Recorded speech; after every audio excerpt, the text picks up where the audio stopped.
Welcome to Newsmax TV. I'm Kathleen Walter. We're joined by former House Majority Leader Dick Armey, one of the architects of the Republican Revolution and the Contract with America.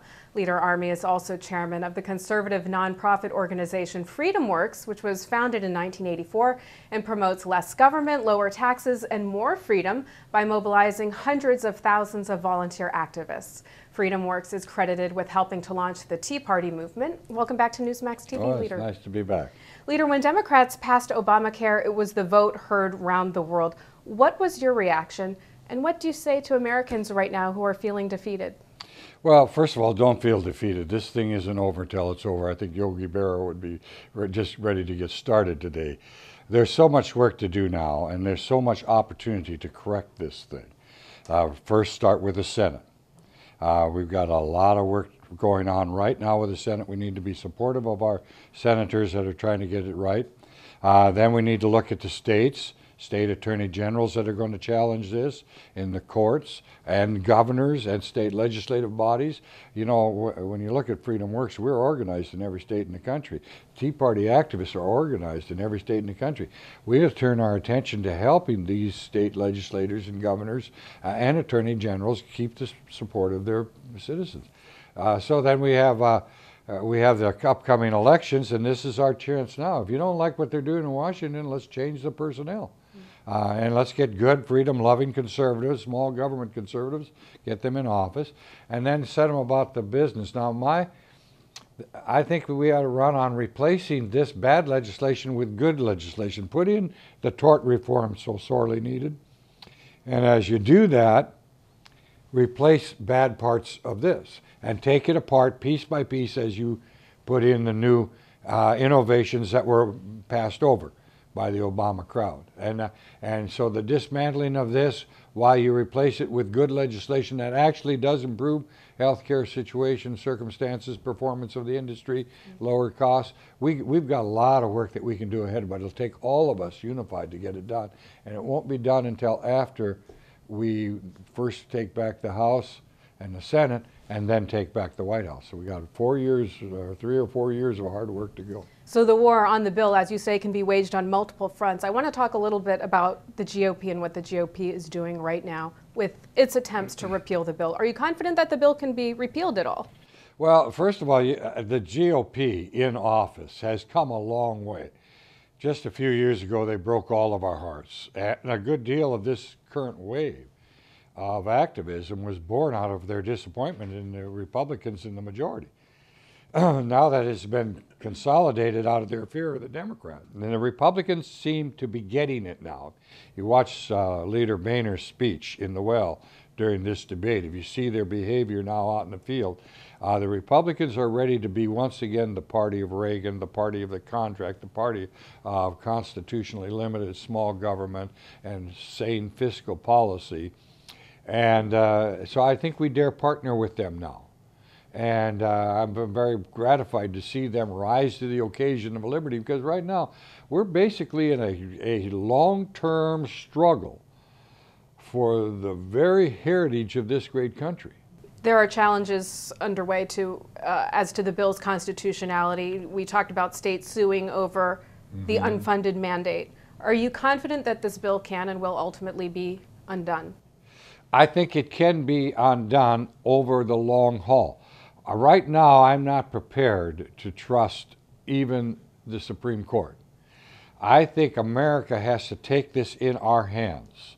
And I think we have to take a long run. Don't look for somebody to ride to our rescue like the Supreme Court. We can set ourselves up for heartbreak.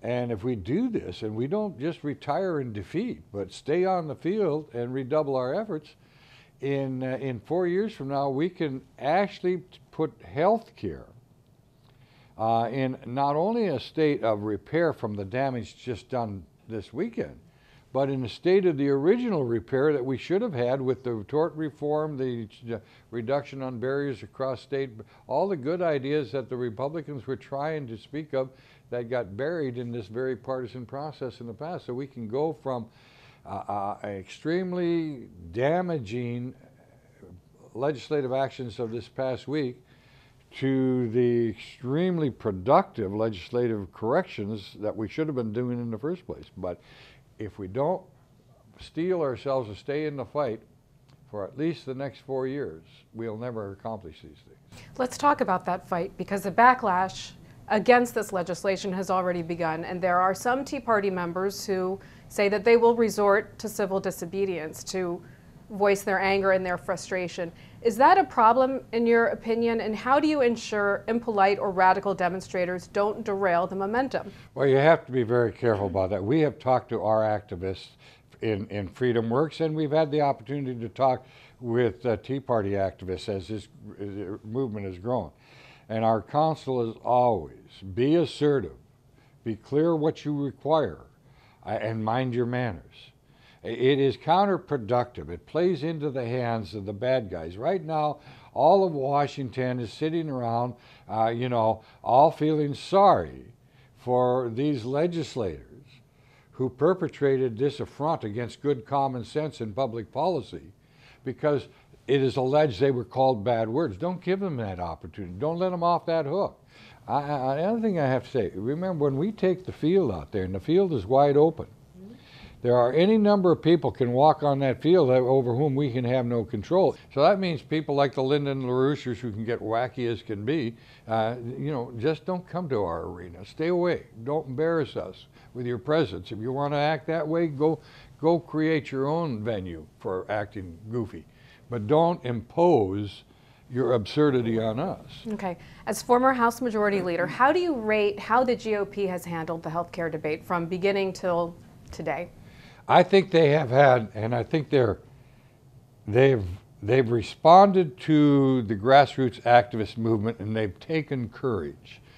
So you've got to remember, a year ago, it was pretty well thought that this deal is going to go through here, like an express locomotive, and it won't even be slowed down, and the Republicans would just murmur some token resistance. We've taken the Democrats from what they wanted and thought they were going to get was full government control, single payer. They couldn't get that even from among themselves because the activists across the country started raising their voices. Then they went to the public option, which they couldn't get. And so now they've got a fairly, by virtue of their great ambitions, a fairly feeble imposition against good policy, against the country, and against the health care profession. So we've reduced them.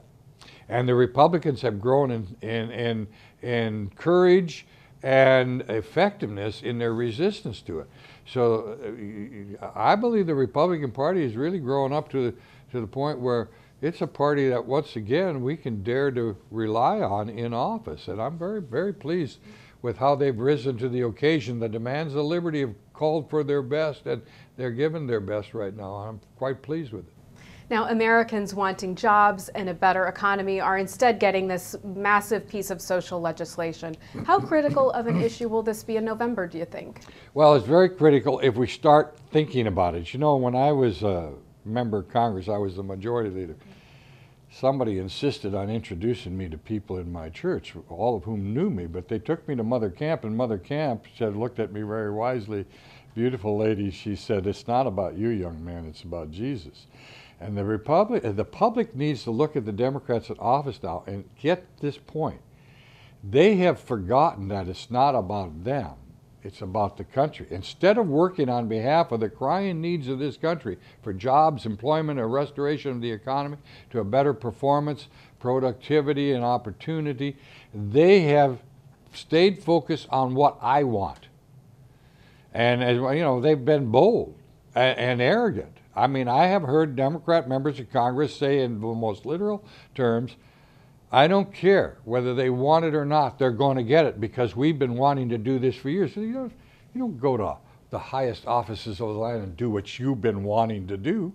If you want to work for yourself, go open yourself a hardware store.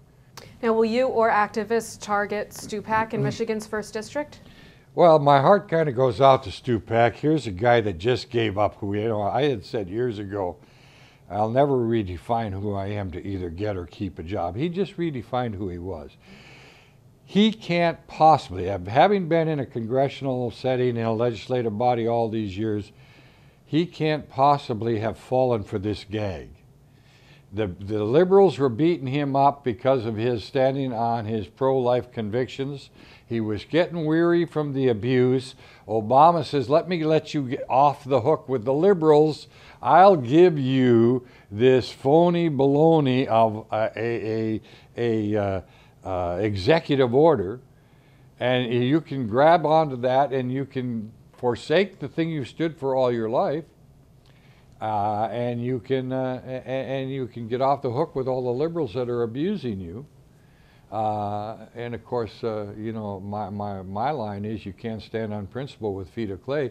I think clearly the right to life folks back in Michigan are going to go after him. Certainly our people, because what he did, he forsaked a very profound principle that he professed to hold very dear in order to do damaging public policy to America's healthcare system. So our folks will put him in the same category with everybody else. Okay, if the economy turns around and President Obama gets this spring back in his step, do Republicans need to be concerned?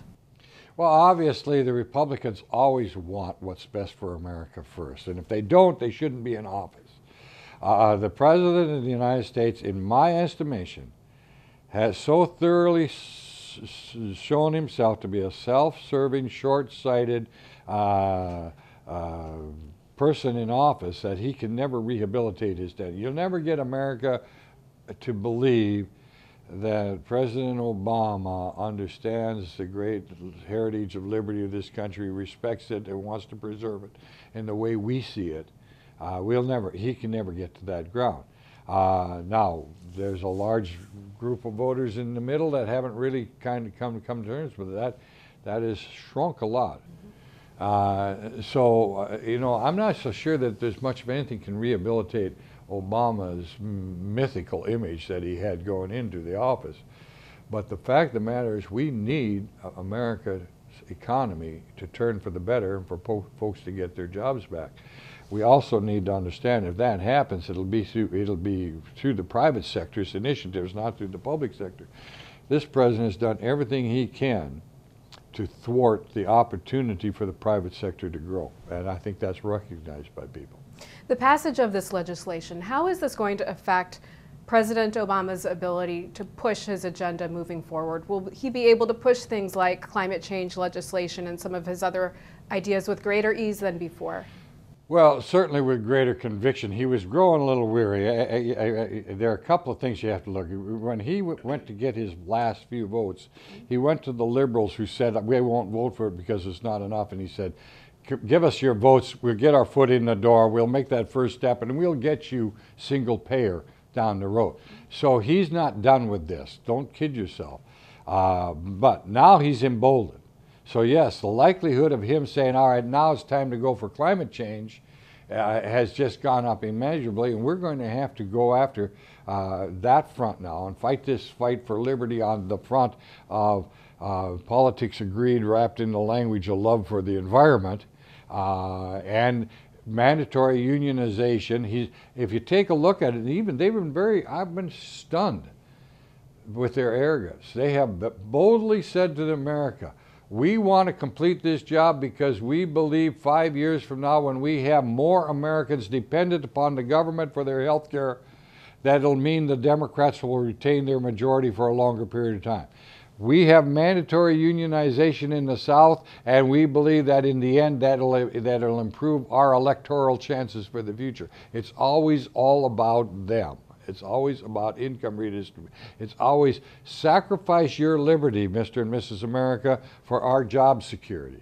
And so, yes, they're very bold right now. This is the most epic piece of social legislation since Lyndon Johnson got Medicare, Medicaid passed. How has this changed the identity of the nation? And do you feel that our democracy is beginning to swing towards socialism? Well, you know, I was watching this, and my wife and I were talking over the weekend about, you know, Jefferson made this great observation that you have a republic and you can hold it until the people see they can vote themselves a living. And we see this again now. It's another big thing where somebody thinks, I'm going to get something free from the government. and therefore, you know, I'm willing to sacrifice my liberties, my right to be my own person on my own terms. So I think it further diminishes us. This is always a struggle, and we struggle as parents trying to teach it to our children. You know, there's a difference between comfort and security and independence and self-sufficiency, and so I think it's harmful. So yeah, I think the character of the nation has eroded somewhat. All right, last question real quickly. What is next for FreedomWorks?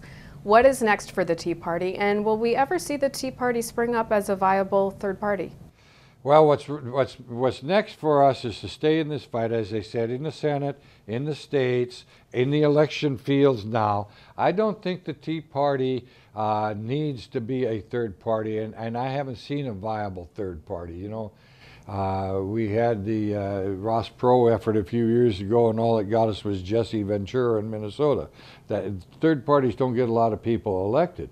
So the fact of the matter is, our strategy of use the Tea Party activist movement to rehabilitate the Republican Party so this great big swing vote could swing against the Democrats and swing for the Republicans, and the Republicans be worthy of our trust. I think this has proven to be workable. And I don't think the Tea Party movement, the grassroots activist movement, will ever be a third party. We're too practical in our understanding of the way elections work in America to waste our efforts on basically, all right, we put up a third party candidate, not only will we not win, but we will see to it more than likely that the Democrat wins. That's our worst nightmare is more Democrats right now. Our best hope is more Republicans, so let's put our energies where our hopes are realistic and where they can affect liberty for our children. All right, Leader Dick Armey, thank you so much. Thank you for having me. We appreciate you sharing your thoughts with us and for your hard work on behalf of all Americans. Thank you. And thank you for watching Newsmax TV.